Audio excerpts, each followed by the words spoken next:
বিয়ে করব না, তাই বলে ইয়েও করব না। প্রথমবার জুটি বেঁধে অভিনয় করছেন ঢালিউড অভিনেতা আরিফিন শুভ ও অভিনেত্রী কেয়া পায়েল। জাহিদ প্রীতম পরিচালিত চরকি অরিজিনাল ফিল্ম হ্যাপিলি ম্যারিডে দেখা যাবে তাদের। মিনিস্ট্রি অব লাভ MOL ব্যানারে নির্মিত এটি সপ্তম চলচ্চিত্র, যার সহ-প্রযোজনায় রয়েছে প্রযোজনা প্রতিষ্ঠান সোবিয়াল। নির্মাতার ভাষ্য, সমকালীন জীবনের জটিলতা, পারিবারিক সম্পর্কের চিরন্তন বন্ধন এবং সামাজিক যোগাযোগ মাধ্যমের প্রভাব, এই তিনটি বিষয়কে একসুতোয় গেঁথে তুলে ধরা হয়েছে হ্যাপিলি ম্যারিডে। নতুন এই কাজ নিয়ে উচ্ছ্বসিত আরিফিন শুভ। তিনি বলেন, 19-20-এর পর আবার চরকির সঙ্গে কাজ করছি।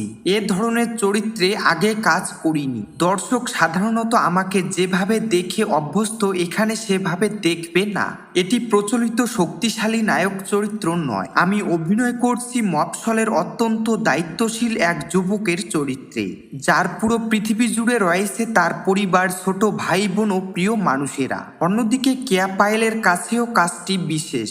তিনি বলেন, অনেকগুলো কারণে কাজটি আমার কাছে গুরুত্বপূর্ণ। প্রথমত, সহশিল্পী হিসেবে আছেন আরিফিন শুভ ভাই। দ্বিতীয়ত, এটি চরকির সঙ্গে আমার প্রথম কাজ। আর তৃতীয়ত, পরিচালক জাহিদ প্রীতম। আমার চরিত্রটা প্রেমে পড়ার মতো। অভিনয়েরও অনেকগুলো লেয়ার রয়েছে। দর্শক আমাকে বিভিন্নভাবে দেখেছেন, এবারও নতুনভাবে দেখবেন বলে বিশ্বাস করি।